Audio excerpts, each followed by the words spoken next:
25 जुलाई 2017 को supreme court से समायोजन निरस्त होने के बाद से उत्तर प्रदेश के शिक्षा मित्र अवसाद में आ गए। उसकी वजह थी कि जब समायोजन हुआ था तो उनको वेतन 35 से 40 हजार मिलता था।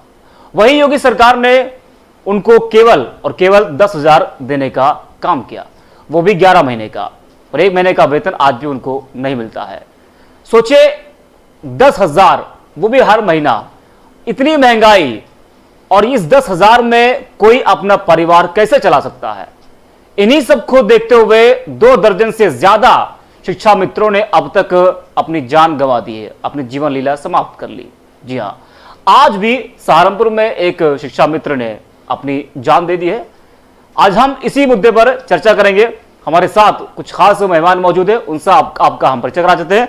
हमारे साथ में वैभव जायसवाल जी हैं, आप प्रवक्ता है, और त्रिभुवन सिंह है, प्रदेश उपाध्यक्ष हैं, प्राथमिक शिक्षा मित्र संघ के हैं ये, और सुमन चौहान जी हैं जो कि शिक्षा मित्र है ये, संतोष भट्ट जी हैं, प्रदेश प्रभारी हैं शिक्षक शिक्षा मित्र संघ के, अभय सिंह जी हैं, प्रदेश अध्यक्ष शिक्षक शिक्षा मित्र संघ के हैं, और वही सुमन नागर जी शिक्षा मित्र हैं, और विवेक पांडे जी हैं सपा से। आप सभी का स्वागत है। विवेक जी, सबसे पहला सवाल मैं आपसे लूंगा। 17 में 35 से 40 हजार वेतन मिलता था, उसके बाद योगी जी आए, उसको घटाकर 10 हजार कर दिया। 10 हजार देने के बाद अब तक जो है न जाने कितने शिक्षा मित्रों ने अपनी जान गंवा दी है। क्या कुछ कहेंगे इस पे आप?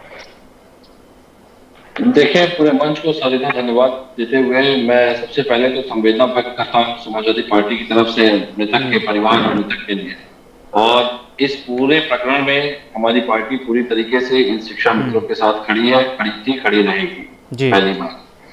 दूसरी बात, मैं बड़ा शब्दहीन हो जाता हूं जब इस तरह के प्रकरण सामने आते हैं कि एक तरफ तो पूरे प्रदेश में डंका बज रहा है, एक तरफ तो प्रदेश में छवि सुधार का कार्यक्रम चल रहा है, एक तरफ लोकतंत्र की हत्या का नंगा नाच हो रहा है, एक तरफ तो चीर हरण और दुष्टाशनों की बाढ़ आई हुई है, और उसके बाद मुद्दों की राजनीति न करते हुए मौजूदा सरकार केवल और केवल अपनी वाहवाही और छवि सुधार का डंका पीटने में समय बिता रही है। इनके जिम्मेदार प्रवक्ता तक मैं आपको बता दूं, अगर आज इस विषय पे भाजपा का कोई जिम्मेदार प्रवक्ता आता तो हम उससे पूछ लेते, लेकिन मुझे इतना पता है कि अगर कर नहीं तो डर नहीं। लेकिन अगर डर है, इसका मतलब आपके जो कर्म है वो कहीं ना कहीं आपके खिलाफ बोल रहे हैं। इनके जिम्मेदार प्रवक्ताओं में आडंबर, एक उन्होंने आवरण अपनी चारों तरफ एक ऐसा आवरण बना रखा है कि चाटुकारों की फौज उनके आसपास रहती है, जो उनको केवल ये बताती है कि अरे भैया बहुत बढ़िया बोलते हैं,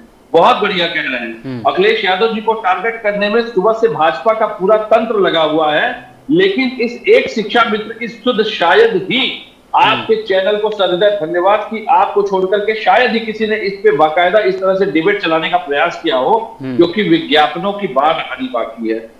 तो ये तो सवाल है उन सभी के ऊपर कि जिस तरीके से, भाई 10 हजार तो आप कह रहे हैं कि इन शिक्षा मित्रों को घर चलाने के लिए मिलता है, इससे ज्यादा तनख्वाह तो योगी जी ले लेते हैं, इससे ज्यादा तो योगी जी ले लेते हैं, जिसके घर परिवार का ही पता नहीं है। तो और बड़ी जिम्मेदारी के मैं आपके साथ बता दूं, ये पूरा प्रकरण जो था, देखिए 23 अगस्त 2010 को राष्ट्रीय अध्यापक शिक्षा परिषद NCET लागू हुआ। इस तारीख से पहले कार्यरत टीचरों को इसके पहला 4 में TET टीचर एलिजिबिलिटी टेस्ट करने से छूट दे दी गई थी, लेकिन इसमें शिक्षा मित्रों को छोड़ दिया गया था, जबकि शिक्षा मित्र इस तारीख से बहुत पहले से कार्यरत थे। और ये गलती वास्तव में कांग्रेस की तरफ से हुई थी। चलिए ठीक, केंद्र में मनमोहन सिंह की सरकार थी, उनका कहना था कि अगर सरकार अपनी गलती को सुधारते हुए पहला 4 में संशोधन कर देती उस समय, तो ये सारी समस्या समाप्त हो चुकी होगी। लेकिन जिस तरीके से शिक्षा मित्रों को प्रताड़ित किया जा रहा है, शोषित किया जा रहा है, और उसके बाद ये कोई बच्चे नहीं है, ये कोई प्रतियोगी परीक्षा के विद्यार्थी अभ्यर्थी नहीं है कि इनसे आप इनको ला करके हम इस तरह से इनके घाव को रगड़े, इनके घाव में चोट करने का प्रयास करें। बड़ा दुख होता है कि इसमें कुछ हमारे बुजुर्ग, कुछ अभिभावक के स्वरूप के हैं, और मौजूदा सरकार की विडंबना ये है कि हमारे देश का शीर्ष नेतृत्व, भाई हमारे देश के प्रधानमंत्री ही जब उत्तर प्रदेश की जघन्य लोकतंत्र की हत्या और जिस तरह के चीरहरण पे बधाई देते हैं जीतने के लिए, तो ये तो भाई देखिए मानसिक गुलामी के साथ बहुत ही दुख के साथ कहना पड़ रहा है कि हम शायद सामंतवादी प्रथा के गुलामीकरण की तरफ खेल बढ़ते हैं। हमारी स्थिति तो मुझे लगता है कि अगर यही स्थिति रही तो इन शिक्षा मित्रों को न्याय की दरकार तो दूर, अगर किसी ने आवाज उठाई तो हो सकता है उस पर रासुका और इस तरह की कार्रवाई भी। अच्छा विवेक जी, अगर मान लीजिए 2022 में सरकार वापस आती है आपकी, ठीक है, 17 में जो आप वेतन दे रहे थे इनको 35 से 40 हजार, क्या उसको दोबारा उस वेतन पे लाएंगे, इन लोग को देंगे आप? हमने तो दिया ही था, हमने तो दिया ही था, हम तो चाहते थे कि इनको मिले तभी तो हमने दिया था। हमारे संकल्प में और हमारे काम करने की इच्छा शक्ति में देखिए कोई कभी नहीं रही। हम प्रदेश का विकास चाहते हैं, युवाओं का विकास चाहते हैं, इस देश का विकास चाहते हैं, लेकिन जिस प्रकार से शिक्षा मित्रों को भी अब तय करना पड़ेगा, क्योंकि देखिए अगर हमारी सरकार गई तो कहीं ना कहीं हम भी आज आपके सामने बड़ी जिम्मेदारी से कह सकते हैं कि अखिलेश यादव जी ने जिन लोगों के लिए कार्य किया उन लोगों ने अगर अखिलेश जी को वोट किया होता तो आज ये लोग इस चोट के शिकार नहीं होते। तो मुझे लगता है कि अभी भी आप अपनी गलतियों को सुधारिए कि जिसने आप देखिए घर परिवार की स्थिति वही जानता है। मैं बड़ी जिम्मेदारी से कोई राजनीतिकरण नहीं करूंगा, मैं जमीनी बात करता हूं। घर का दुख और घर का सुख वही जानता है जो परिवार से जुड़ा हो। जिस गैर जिम्मेदार ने अपने घर परिवार को छोड़ दिया हो और अब उसका राजनीतिकरण करता हो, तो मैं ऐसे व्यक्ति के ऊपर कभी विश्वास नहीं करता। हमारे गांव में कहावत है कि घरे का खूंटा जवन होला जिम्मेदार के देवल जाला। बिल्कुल ठीक है। तो हमारे गांव में भी ये परंपरा, ये बड़े बड़े बुजुर्ग कह गए हैं कि गांव घर की जिम्मेदारी उसी को दी जाती है जो जिम्मेदार होता है। घर में 4 बच्चे हैं, जो गैर जिम्मेदार होता है उसको नेतृत्व और घर की जिम्मेदारियां नहीं दी जाती है। तो यहाँ तो आपने पूरा प्रदेश और देश उठा के हाथों में रख दिया है। और सबसे दुख की बात है कि इनका सूचना विभाग जो एक चैनलों को मॉनिटर करता है, यूसी न्यूज से पता नहीं उसको ऐसी क्या दिक्कत है कि यूसी न्यूज की दिखाई हुई ज्वलंत विषयों की और मुद्दों की खबरों पे उनकी कभी न तो सांस खुलती है ना तो उनकी कोई कलम चलती। ठीक है, हमारे साथ है सुमन चौहान जी, शिक्षा मित्र। जो सुमन जी, आपको आवाज आ रही? क्या सुमन चौहान जी जुड़े हमारे साथ? आवाज आ रही है जी हाँ जी। सुमन जी, लगातार शिक्षा मित्र जो है वो आत्महत्या कर रहे हैं। अवसाद में आकर कई शिक्षा मित्रों ने अपनी जीवन लीला समाप्त कर ली है। अभी सुमन जी, लगातार जो शिक्षा मित्र है वो अपनी जान दे रहे हैं अवसाद में आकर। 15-20 दिन पहले अभी यूसी न्यूज ने डिबेट किया था, एक मथुरा के शिक्षा मित्र थे, उन्होंने अपनी जीवन लीला समाप्त कर ली थी अवसाद में आके। इससे पहले न जाने कितने शिक्षा मित्रों ने अपनी जान दे दी है। क्या लग रहा है आपको कि जिस तरह से 17 में जो वेतन था उसको घटाया गया, 10 किया गया, उससे त्रस्त आकर, उससे परेशान आकर, अवसाद में आकर तमाम जो शिक्षा मित्र है वो अपनी जीवन लीला समाप्त कर रहे हैं, तो इस पूरे मामले को, इस पूरे प्रकरण को आप किस तरह देखती है सुमन जी? देखिए सर, आज का ये प्रकरण है हमारे सहारनपुर में। एक शिक्षा मित्र ने फांसी लगाकर अपनी जान, बहुत दुखद घटना है सर। 3 बेटियां हैं उसकी।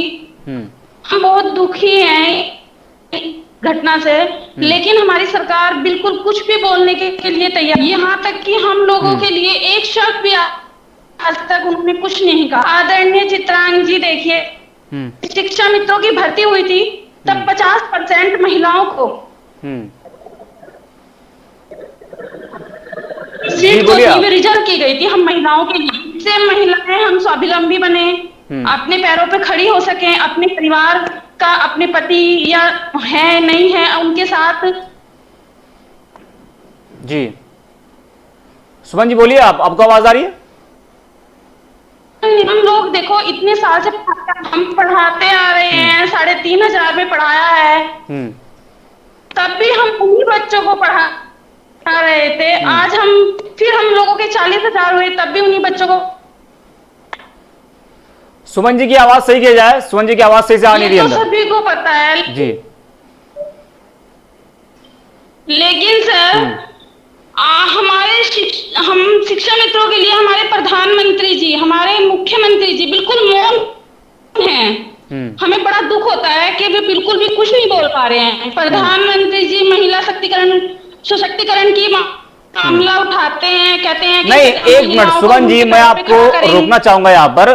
देखिए, आपने कहा कि हमारे प्रदेश के मुखिया है। सुमन जी एक मिनट, सुमन जी आपको मैं रोकना चाहूंगा। आपने कहा कि प्रदेश के मुखिया योगी आदित्यनाथ जी मौन है।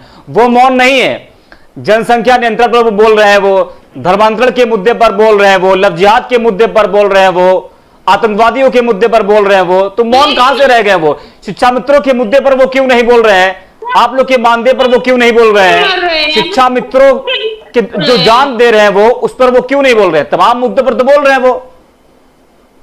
सुमन जी, फांसी लगा रहे हैं, हार्ट अटैक से मर रहे हैं, जहर खा के मर रहे हैं, बड़ा दुख होता है सर।